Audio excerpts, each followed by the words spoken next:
Hindi naman niya magpupumilit.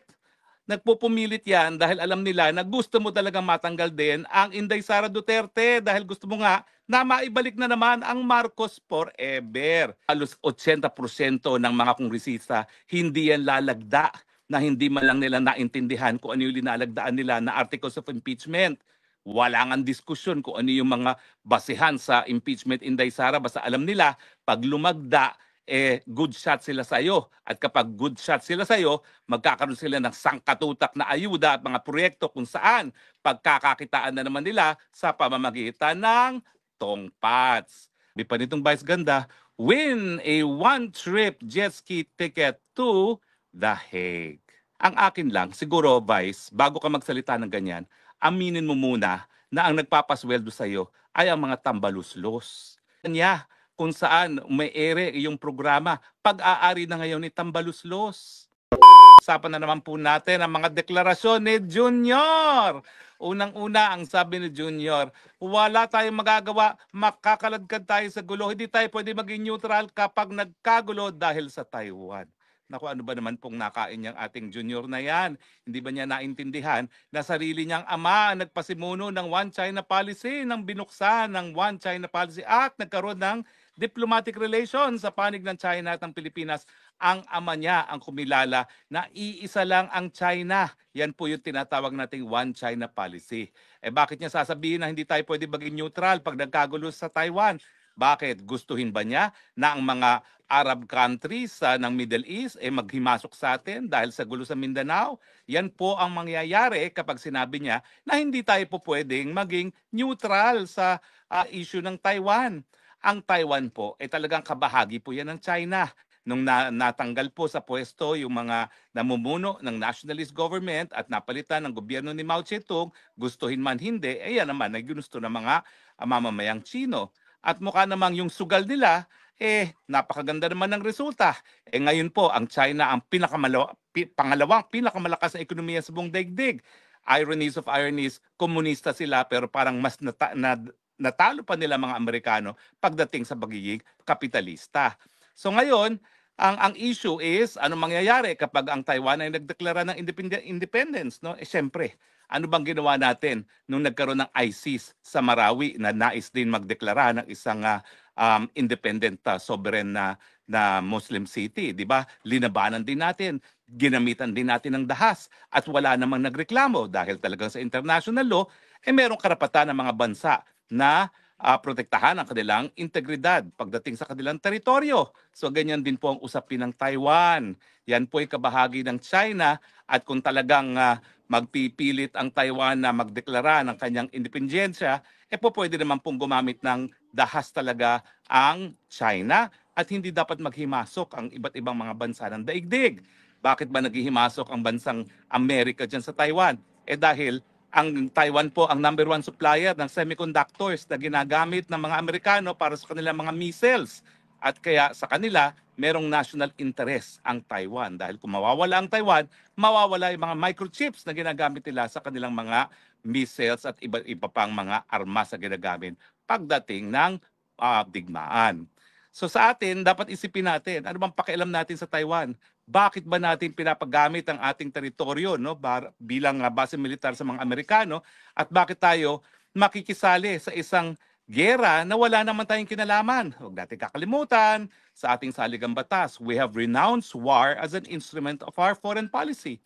So ano magiging basehan natin para tayo makisali sa gera na wala naman tayong kinalaman?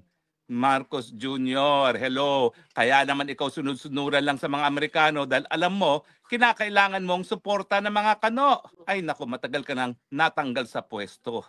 Kaya kinakailangan mo talagang pagsilbihan ang mga Amerikano na para kang tuta dahil kung walang suporta ng Amerikano, sinuka ka na talaga ng taong bayan. At mga Pinoy ha, gising, gising, gising. Naku po, alam niyo po, marami sa atin hindi pa nakakaranas siguro ng totoong digmaan. Bagamat, sang-ayon nga sa Guinness Book of World Records, itong laban natin sa teroristang CPP-NPA, yan ang pinakamahabang digmaan sa kasaysayan ng mundo, no? Pero pagdating naman sa international armed conflict, naku, wag natin kakalimutan ha, nung pangalawang pandaigdigan digmaan, ang Pilipinas ang pangalawang pinaka-napulbos na lugar sa daigdig matapos lamang ang Warsaw. Gugustuhin ba naman natin yan uli na wala naman tayong interest talaga na ipaglaban ang pagiging independyente na bansang Taiwan na talaga namang kabahagi ng iisang China lamang? Di ba? Bakit naman tayo magbubuwis ng buhay Pilipino para sa mga Taiwanese na wala naman tayong pakialam, no? Dahil sila man talaga ay kabahagi ng China. Pero hindi lang po yan ang naging deklarasyon ni Junior nitong nakalipas na linggo na hindi raw tayo po pwedeng maging neutral. Abay, sinabi niya uli, wala daw siyang kinalaman sa impeachment. At ang sabi niya, yung desisyon ng Korte Suprema, hindi naman daw inabsulto si Inday Sara sa kahit anong maling gawain. Well, Junior, ano ka ba? Tingin mo ba kami mga tanga na maniniwala na walang kinalaman doon sa impeachment? Eh unang-unang nanguna sa pagpirma sa impeachment na labang kay VP Sara, sarili mong anak. So parang wag mo nang insultuhin yung aming intelihensya ha. Alam namin na ikaw talagang nasa likod ng impeachment na yan. Dahil kung hindi ikaw, hindi unang-una yung anak mong pipirma, no? At saka siyempre, yung tapang ng loob ng pinsang buo mo na si Tambaluslos na patanggal siya, Inday Sara Duterte, kung talagang ikaw ay tumututol, hindi naman niya magpupumilit. Nagpupumilit yan dahil alam nila na gusto mo talagang matanggal din ang Inday Sara Duterte dahil gusto mo nga na maibalik na naman ang Marcos forever. Tigil na yung pagsisinungaling dahil nakakabusit na yan, nakakainsulto na kung akala mo ay maniniwala kami sa mga kasinungalingan mo, no? Kung hindi dahil sa'yo, yung halos 80% ng mga kongresista, hindi yan lalagda na hindi man lang nila naintindihan kung ano yung linalagdaan nila na articles of impeachment. Wala nga diskusyon kung ano yung mga basehan sa impeachment, Inday Sara. Basta alam nila, pag lumagda, good shot sila sa iyo. At kapag good shot sila sa iyo, magkakaroon sila ng sangkatutak na ayuda at mga proyekto kung saan pagkakakitaan na naman nila sa pamamagitan ng tongpats. Kaya nga, pwede ba, itigil mo na yan kasinungalingan mo, no? Magpa-hair follicle test ka na lang kaysa ikay nagsisinungaling na ganyan dahil wala nang naniniwala sa'yo. Lalo mo sabihin wala kang kinalaman, lalong nagkakaroon lang ng kumpirmasyon na ikaw talaga ang nasa likod sa paninira kay Inday Sara Duterte sa iyong kagustuhan na maibalik ang good old times sa Marcos forever ang mga Marcoses na naman dito sa ating bayan. Pero napapansin mo ba ha? Mukhang umaalma na ang publiko ha? Napansin mo ba ang mga mahistrado ng Korte Suprema nagkaroon ng bagong tapang para ibasura yung impeachment na yan? Alam nila kasi na kinakailangan manindigan para sa saligang batas.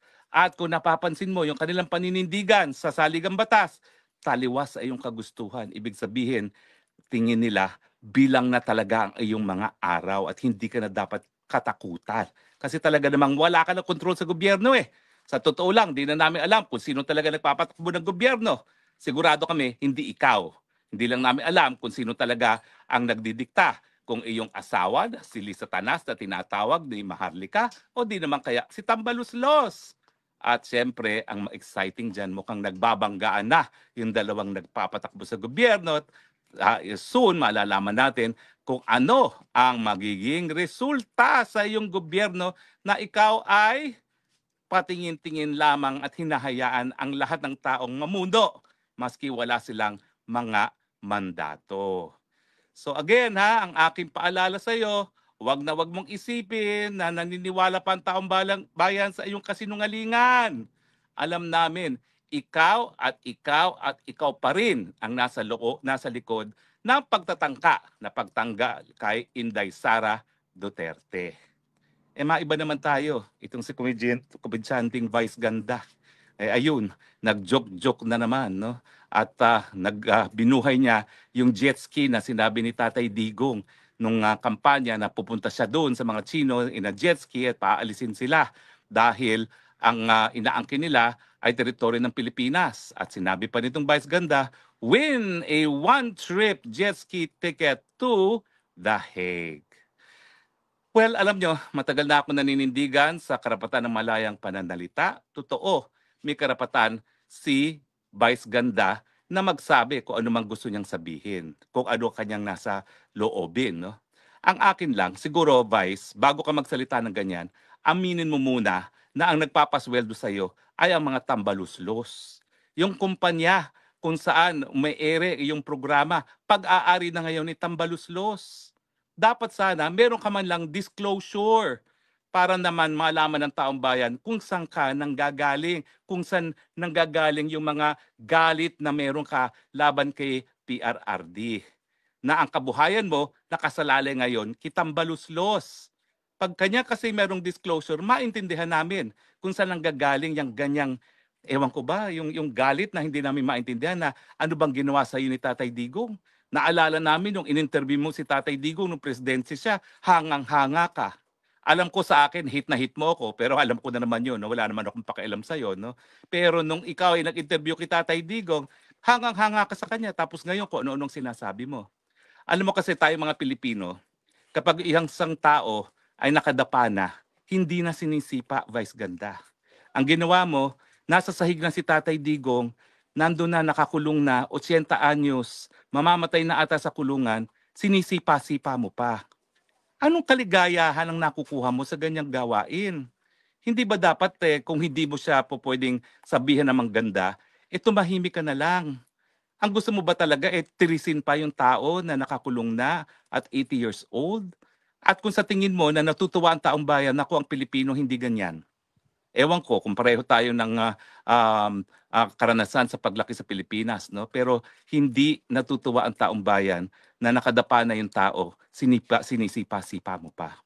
Well, magdasal ka na lang na palaging nakadapa yang si Tatay Digong at ang mga supporters si Tatay Digong. Huwag mong kakalimutan, bilog ang daigdig. At pag yan ay bumalik sa'yo, sana, maalala naman ng mga supporters ni Tatay Digong na may puso sila. Na kapag ikaw ay nakadarapa, hindi ka namin sisipain. Dahil sa ngayon po, yan talagang damdamin ng mga nagmamahal kay Tatay Digong. Kinakailangan talaga, ipagdasal na lang po ang kalagayan ni Tatay Digong habang siya nakakulong. And the last thing na gusto namin makita ay isang gaya mo na tatapakan pa at sisipain pa. Pero anyway, kung kaligayahan mo yan, okay lang naman siguro. Bahala ka. Bahala tayo, kanya-kanyang kaligayahan. Pero sa amin lang, that was in utter bad taste. Well, of course, hindi ka naman talaga icon of good taste, no? Dahil yan ang iyong brand of humor. Pero sana, ilagay naman sa tama.